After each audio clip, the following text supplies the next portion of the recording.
لا الہ الا اللہ پڑھ لا الہ الا اللہ۔ زیور کے بارے میں تو اس واسطے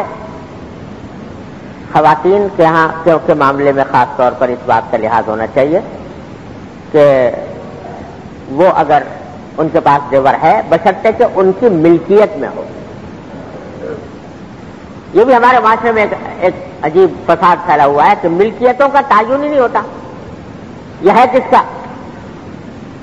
بس الٹا آ رہا ہے گھر میں سامان اور یہ پتہ نہیں کہ وہ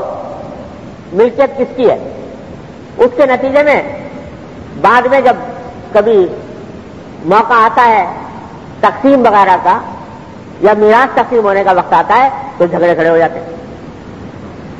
شریعت کا حکم یہ ہے کہ ہر چیز انسان کی واضح ہونی چاہیے،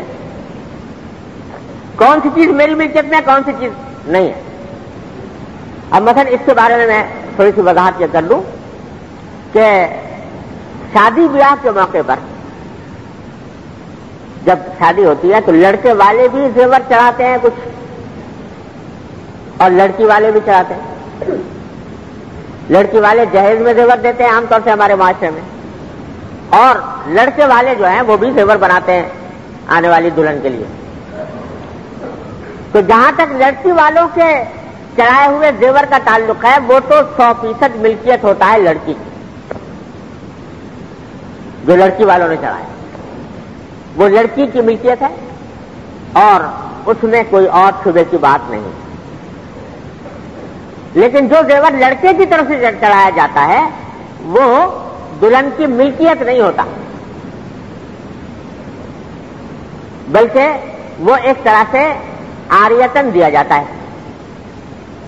لوگوں کو یہ بات بڑی اچنبھی لگتی ہے، اچنبھی اس واسطے لگتی ہے کہ مسائل سے واقفیت ہی نہیں ہے تو اچنبھی لگتی ہے۔ اور اگر لوگ کہیں وہ تو چڑھایا گیا تھا شادی کے موقع پر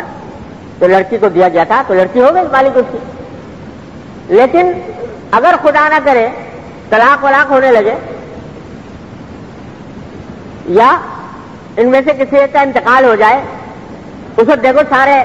باتیں دھری رہ جاتی ہیں، جی وہ تو ہم نے چڑھایا تھا ہمیں واپس ملنا چاہیے۔ اس کا مطالبہ فوراً شروع ہو جاتا ہے، وہ تو ہم نے چڑھایا تھا ہمیں واپس ملنا چاہیے، تو طلاق ہو گئی یا واپس دو۔ اگر اس کی ملکیت ہو گئی تو واپسی کا مطالبہ کیوں؟ اگر طلاق کے بعد یا مرنے کے بعد اس کو واپس لینا ہے تو پھر ملکیت کیسے ہوئی؟ اس سے پتہ چلا کہ ملکیت نہیں ہوتی، وہ استعمال کے لیے دیا جاتا ہے بیوی کو یا دلہن کو لڑکے والوں کی طرف، اس کا مالک لڑکا ہے، لہذا زکوٰۃ بھی اس کی لڑکے پر فرض ہے، چاہے استعمال کر رہی ہو بیوی، صبح شام وہی پہنتی ہے وہی استعمال کرتی ہے، لیکن زکوٰۃ اس کی فرض ہوگی شوہر کے ذمے اس واسطے کہ مالک وہ ہے۔ ہاں اگر کسی وقت شوہر یہ کہہ دے کہ بھئی یہ زیور جو میں نے چڑھایا ہے یہ اب میرا نہیں ہے، جو تمہارا ہے بس تم جانو، تمہارا کام جانے، میں اگر مر گیا تو بھی تمہارا، طلاق ہو گئی تو بھی تمہارا،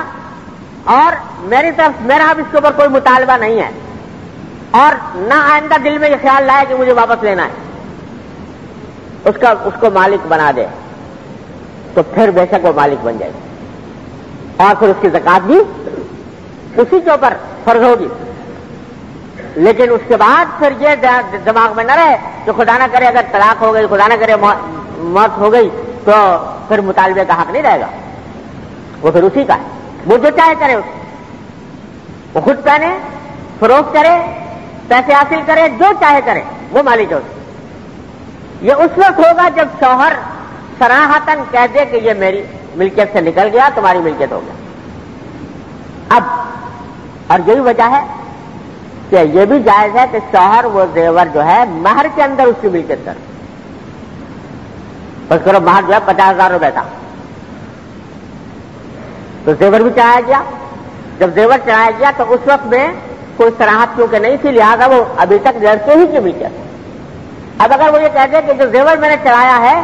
یہ میں مہر میں لگاتا ہوں تمہارے، جو تمہارا مہر کا حصہ ہے،